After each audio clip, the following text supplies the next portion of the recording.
ఇప్పుడు ఈ చెన్నై లవ్ స్టోరీకి నిర్మాతగా మారినటువంటి మా సాయి రాజేష్ గారిని మాట్లాడవలసిందిగా రిక్వెస్ట్ చేస్తున్నాం. నిర్మాతగా మారాను, 4వ సినిమా నాది ప్రొడ్యూసర్గా.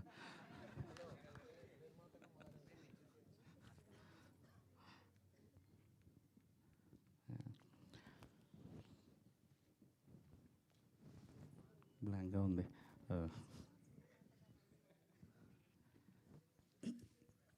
సో ప్రీ రిలీజ్ ఫంక్షన్కి అంతా సేవ్ చేసి పెట్టుకుంటా స్పీచ్ అంతా. బేబీ తర్వాత డబ్బులు వెనకాల పరిగెత్తలేదు. మళ్ళీ ఒక సాటిస్ఫాక్షన్ ఉంది ఆ సినిమా ఆడినన్ని రోజులు, ఒక 30-40 రోజులు. అలాంటి ఎక్స్పీరియన్స్ మళ్ళీ కావాలని కోరుకొని ఒక మనసుకు నచ్చిన ఒక కథ రాసుకున్నాం. చాలామంది రైటర్స్కి ఒక ఫీలింగ్ ఉంటుంది ఏంటంటే, మనం చాలా ఇమాజిన్ చేసుకొని రాసుకుంటాము. సో అది వేరే డైరెక్టర్ చేతిలో పెట్టినప్పుడు ఎంత లేదన్నా ట్రాన్స్లేషన్లో కొంత పోతుంది.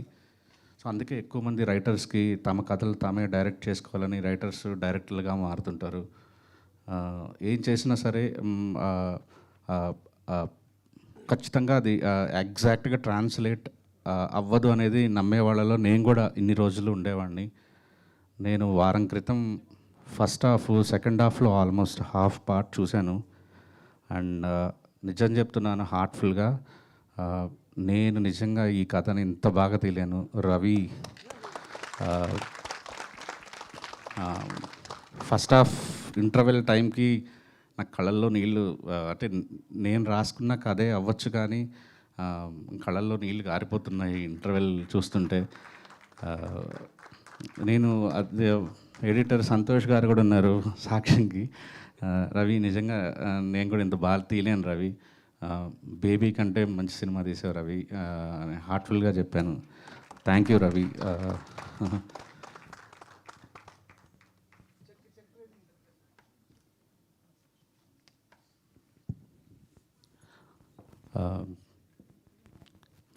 సో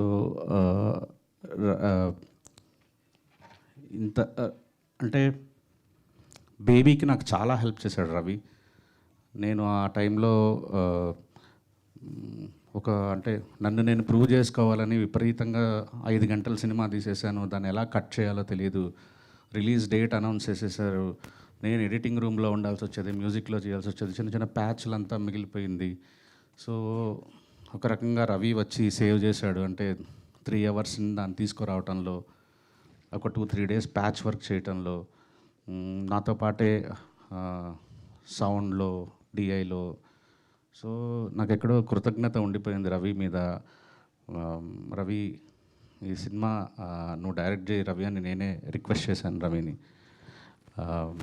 సో నిజంగా ఆ గ్రాటిట్యూడ్ వల్ల నేనే మళ్ళీ లాభపడుతున్నాను. Thank you Ravi. You made a great film, your a great story teller. Maybe ఇది ఇప్పటికిప్పుడు మీకు కొత్త డైరెక్టర్ కాబట్టి అనిపించలేదు, కానీ ఒక 1 ఇయర్ తర్వాత ఈ స్పీచ్ నేను చెప్పిన మాటలు మళ్ళీ మీరు రివైండ్ చేసుకుంటే రవి ఎంత ఒక గొప్ప దర్శకుడు అనేది మీకు అర్థమవుతుంది. Thank you Ravi. అండ్ నాకు ఈ కథ రాసుకున్న తర్వాత నాకు సినిమాలో చాలా ఈక్వల్గా, చాలా స్ట్రాంగ్గా, హీరోతో సమానంగా ఉండే ఒక సినిమా మొత్తం ఒక రకంగా స్టార్టింగ్ ఫ్రేమ్ నుంచి ఎండ్ ఫ్రేమ్ వరకు హీరోతో సమానంగా ఈక్వల్గా మోయాల్సిన పాత్ర నాకు విపరీతంగా సెర్చ్ చేశాం. అండ్ మన దగ్గర కనిపించలేదు, కానీ ఒక తమిళ సినిమాలో తెలుగు అమ్మాయిని చూసిన తర్వాత సో ఇమీడియట్లీ తను పిలిచాను. గౌరీ, చాలాసార్లు ఏడిపించావు సినిమాలో, సెట్లో కాదు. లైక్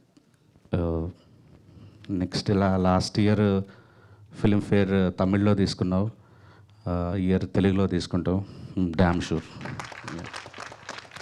అండ్ అనంత్ గారు, కొన్ని ఫ్రెండ్షిప్స్ మనం అట్లాగా ఇండస్ట్రీలో కొన్ని ఫ్రెండ్షిప్స్ గర్వంగా ఇట్లా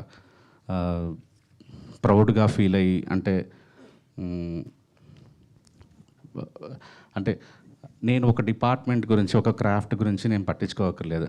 నాకు ఒక మంచి బెస్ట్ మనిషి ఉన్నాడు నా దగ్గర.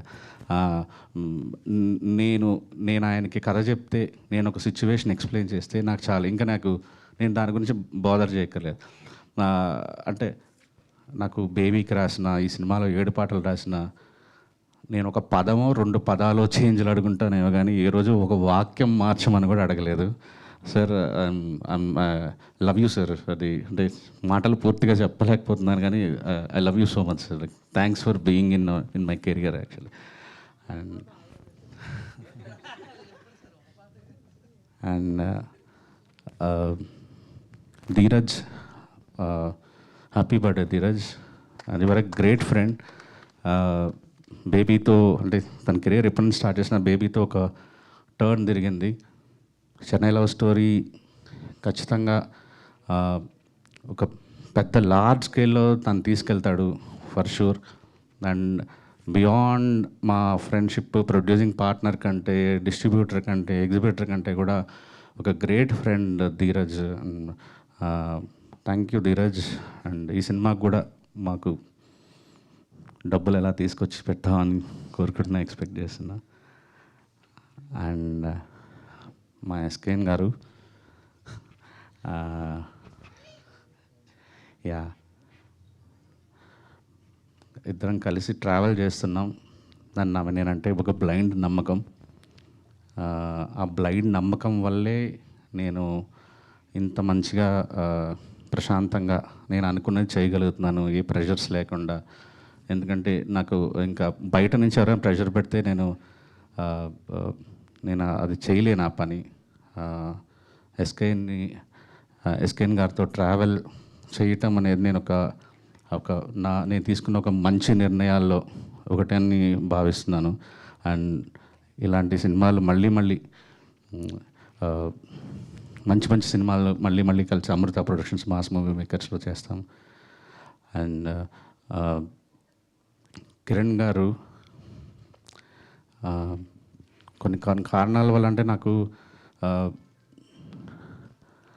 ఈ కథ ఒక సరెండర్ అయితేనే ఈ కథ చెప్పగలం. అంటే డైరెక్టర్ని, రచయితని ఎక్కువ అంటే నేను చెప్పేది క్యారెక్టరైజేషన్ గురించి ప్రశ్నలు అడగచ్చు, కానీ తన ఇమేజ్ గురించి కానీ, పబ్లిసిటీ గురించి కానీ, ఆడియో ఎందుకు ఇలా ఉంది కానీ, ఇలాంటి తను ఇందాక అనంత్ శ్రీరామ్ అన్నట్టుగా అన్నీ అహం చంపుకొని ఉన్న ఒక నటుడు కావాలి ఈ సినిమాకి. కాలా అంటే ఒక పెద్ద సక్సెస్ కొట్టిన, ఆ టైంకి కొట్టిన ఒక మా కిరణ్ అబ్బవరం గారి దగ్గరికి వెళ్తే స్టోరీ విని ఒకటే మాట అన్నారు, అన్న నేను ఫస్ట్ టైం నా కెరీర్లో నా కారు ఎక్కుతాను, సెట్లో దిగుతాను, మళ్ళీ కారు ఎక్కుతాను, మళ్ళీ ఇంటికి వస్తాను, కంప్లీట్లీ మీరు ఏం చెప్తే ఆ సినిమాకి మీరు ఏది ఫీల్ అయితే అది తీయండి అని అన్నారు. ఈ రోజుకి కూడా ఆయన మాకిచ్చిన ఆ చనువు, ఆ గౌరవం నిజంగా ఇంకా ఎక్కువ ఆయన ప్రేమించేలా చేసింది. సినిమా స్టార్ట్ అయిన తర్వాత నేను ఇంకా ఎక్కువ కిరణ్ గారిని ఇష్టపడడం స్టార్ట్ చేశాను. సార్, నేను ప్రీ రిలీజ్లో మాట్లాడతాను సార్, ఆ ఇంటర్వెల్ 15 నిమిషాల ముందు, రేపు చేయబోయే క్లైమాక్స్ ముందు, and this going to be అంటే memorable film for you, and thanks for giving us this opportunity sir. Thank you.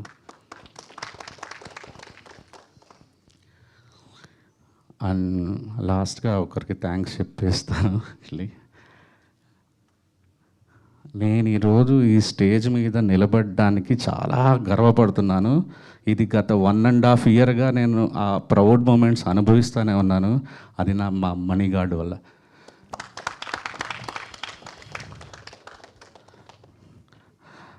నేను బావగారు బాగున్నారా సినిమా అర్చనా థియేటర్లో చూశాను, ఒక 8 సార్లు చూస్తుంటాను. చూడాలని ఉంది సినిమా. నా జీవితంలో నేను ఎక్కువసార్లు చూసిన 23 సార్లు చూశాను.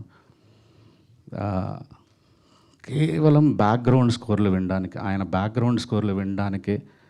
ఆ రోజుల్లో వేరే సోషల్ మీడియా అవైలబిలిటీ లేదు కాబట్టి ఉత్త బ్యాక్గ్రౌండ్ స్కోర్లు వినడానికే థియేటర్లో టికెట్ కొనటం, వెళ్ళటం, బ్యాక్గ్రౌండ్ స్కోర్లు పాడటం, టికెట్ కొని బ్యాక్గ్రౌండ్ స్కోర్లు వినడం, ఇదే పని, అడిక్షన్. కానీ మనం బాగా ప్రేమించే వాళ్ళ దగ్గరగా వెళ్ళొచ్చా లేదా అనేది చాలామంది కన్ఫ్యూజన్ ఉంటుంది. పైగా వర్క్ చేయాలనుకున్నప్పుడు ఇంకా 1కి 10 సార్లు ఆలోచించుకొని వెళ్ళాలి. దానివల్ల 2 జరగచ్చు. ఒకటి, ఇంత ప్రేమించిన మనం ఇంత ప్రేమలో ఉన్న మనిషి, ఇంత ప్రేమించిన మనిషి దగ్గర నుంచి బెస్ట్ తీసుకోగలమా లేదా. 2, ఉన్న ప్రేమ ఎక్కడ పోతుందా. ఇలాంటి ఒక కన్ఫ్యూజన్ మధ్యలో మహతి స్టూడియో మెట్లెక్కాను నేను. ఒకటే ట్యూను, ప్రతి పాటకి ఒకటే ట్యూన్, రెండో ట్యూన్ కూడా అడగలేదు.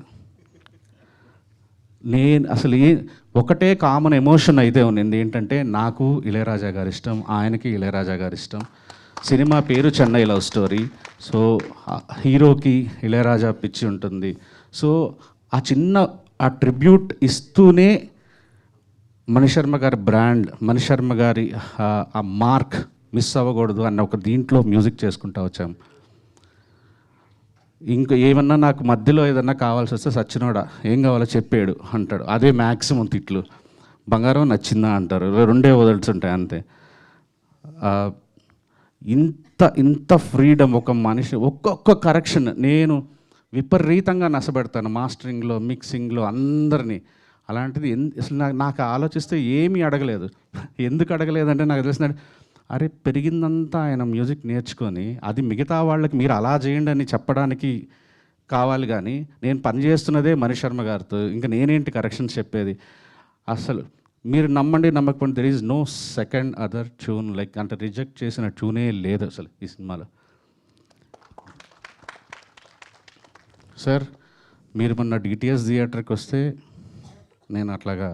నేను ప్రొడ్యూసర్గా అలా నిలబడుకుంటే మీరు వచ్చి డిటిఎస్ కరెక్షన్స్ అవన్నీ చేస్తుంటే చాలరా అమ్మ జీవితం, సినిమా తీసేసాను మణిశర్మ గారితో అనుకున్నాను సార్. అసలు thank you so much Guruji, thank you.